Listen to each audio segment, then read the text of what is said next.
Michael Jaafar, the idea that Chad Daybell's property is being searched, we've heard that phone call with him and Lori. She's incarcerated at the time, and he's announcing that the authorities are there searching. And while they're searching, he is transferring $8,000 to each of his kids, basically liquidating his account.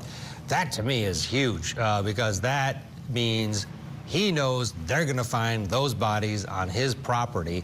But that's Chad. This is Lori's trial. How is this an opportunity? It hasn't happened yet. Is this an opportunity on cross for Lori's defense team to really hone in on that and remind the jury that Chad is the one that is maybe in charge here, and he's the one that did all this? Yes, it absolutely is an opportunity.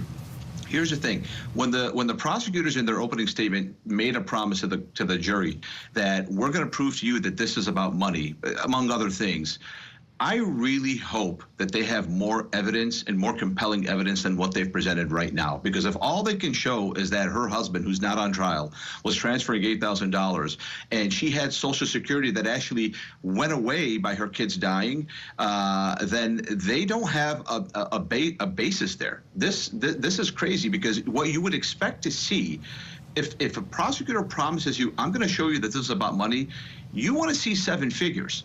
Right? If you're a jury, and this is a crime of passion, like we're talking about the murdering of children. We're not talking about, getting into a car accident for $100 grand. We're talking about the murder of your own children.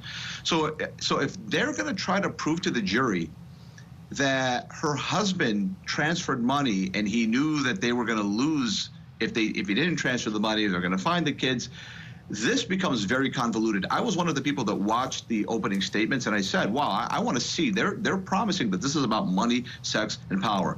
What about the money? Because that would be big.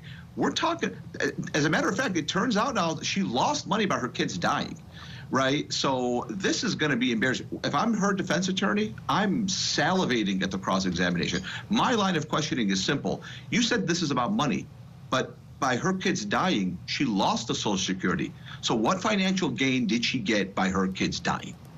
And I would just stop there.